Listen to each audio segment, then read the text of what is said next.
Juste à côté des classes, révision des leçons d'éducation sexuelle. Pas de sexe si vous êtes ivre. Que font les personnes ivres? Elles perdent leur capacité de réflexion.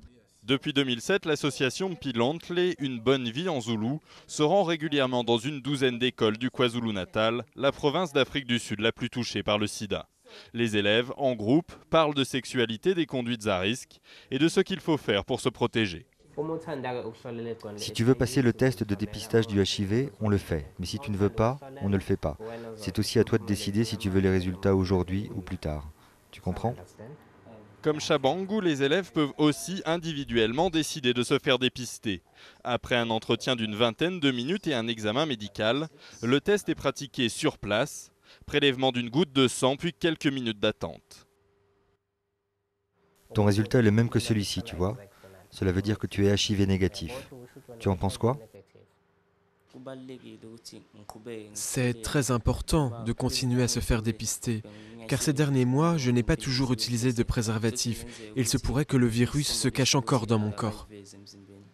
À 16 ans, un jeune Sud-Africain sur deux a perdu sa virginité et les filles sont parfois liées à ce que l'on appelle ici des sugar daddies, des papas gâteaux.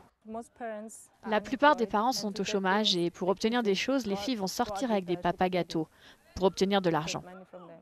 Conséquence, les collégiennes et lycéennes sont plus exposées au virus du fait de ces relations souvent non protégées avec des hommes plus âgés. 6% des filles de terminale testées par l'association étaient séropositives, contre 3% pour les garçons. Mais dans les familles, surtout en milieu rural, ces sujets restent tabous. Ils ne veulent pas me parler de sida.